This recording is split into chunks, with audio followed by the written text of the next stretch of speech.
అన్న మీ పేరే? నా పేరు శివ. So local స్థానికులేనా? స్థానిక సో ఎట్లనే బై ఎలక్షన్ వచ్చింది, ఏ పార్టీ అనుకుంటారు, ఏ క్యాండిడేట్ అనుకుంటారు? క్యాండిడేట్ అంటే అందరికీ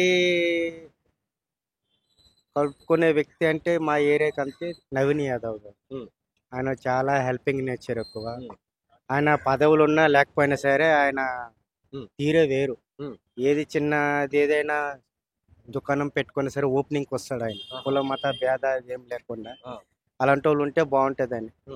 మళ్ళీ వీళ్ళు గతంలో 5 ఏళ్ళ అధికారం బీఆర్ఎస్ మన లేదా కాంగ్రెస్ గుట్ట గారికి. అప్పుడున్నంటే ఒక విధంగా నేను చెప్తాను, చాలా ఇప్పుడు డబుల్ బెడ్రూమ్లు ఇచ్చారు. ఓ, లేని వాళ్ళకి ఇస్తారా, ఉన్న వాళ్ళకి ఇస్తారా? అది ఉన్నోళ్ళకి ఇయ్యాలి.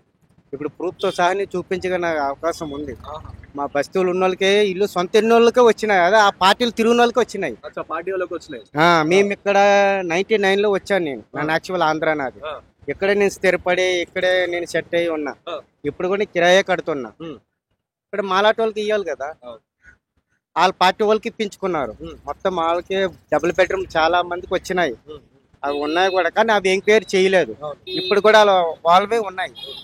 పేదోళ్ళకి ఇస్తే ఎవరైనా పేరు చెప్పుకునే కానీ ఇది అవుతాం. ఉన్న వాళ్ళ పార్టీ వాళ్ళకి ఇప్పించుకుంటే ఇంకేముందని ఆ, ఇదే నడుస్తుంది. ఒకటేందంటే ఇప్పుడు ఎవరు వచ్చినా ఏదైనా మన పనులు మనం చేసుకోవాలి. కానీ స్థానికంగా చూసుకుంటే ఇప్పుడు ఈ అధికారంలో ఏ పార్టీ ఉందో అదే ఉంటే బాగుంటుంది. అంటే పనులు అవ్వాలంటే ఇప్పుడు వేరే వాళ్ళకి ఇచ్చిన వర్క్లు అనేది అవ్వవు, మరి నవీన్ యాదవ్ గెలుస్తా అయితే అంటారా పనులు? అవుతాయి. ఎందుకంటే ఆయన ఉన్నా లేకపోయినా సరే ఆయన ట్రెండ్ వేరు. ఆ, ఆయన ప్రతిది కూడా మేము గణేష్ పెట్టుకున్నా సరే ఏవైనా సరే అన్న రా అన్న అని వచ్చి హెల్ప్ చేసి ఆ, వాడు తన వంతు సాయం చేస్తాడు. ఆ, నేషనాలిటీ మనిషి, బాగా చదువుకున్న వ్యక్తి. అవును.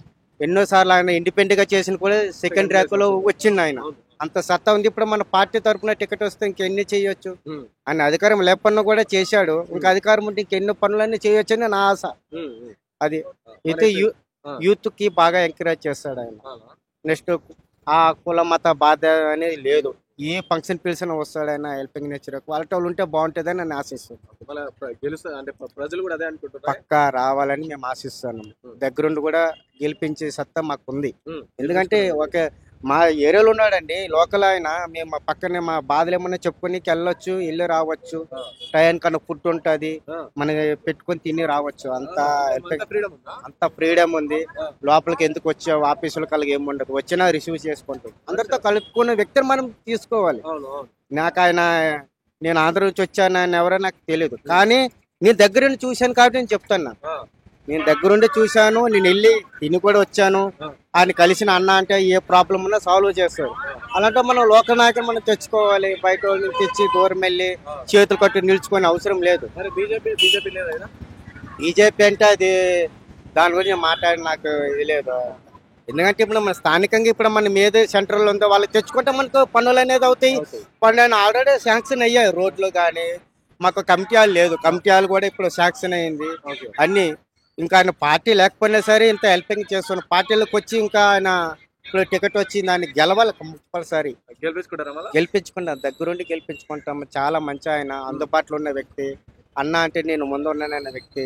చాలా మంది విమర్శలు ఉంటాయి. విమర్శలు చేస్తున్నారు కదా మళ్ళా? విమర్శలు వేరన్నా, అవి ఆ, ఆ ఒట్టి ప్రభావం ఇచ్చేస్తున్న పుకార్లు తప్ప ఏమీ లేదు. ఆ, ఆయన విన్న వ్యక్తి. ప్రతి ఒక్కరికి ఇప్పుడు సీట్ ఆయనకి ఇచ్చారంటే అవును, సర్వే చేసే కదా ఇచ్చారు. అవును, అవును. అలాంటి వాళ్ళు మనం గెలిపించుకోవాలని నా ఆశ. ప్రతి ఒక్కరు కూడా నవీన్ అన్న రావాలి. మరొకసారి మనం దగ్గరుండి గెలిపించుకొని మా పార్టీని అధిక మెజార్టీతో గెలిపించాలని కోరుకుంటాం. Thank you.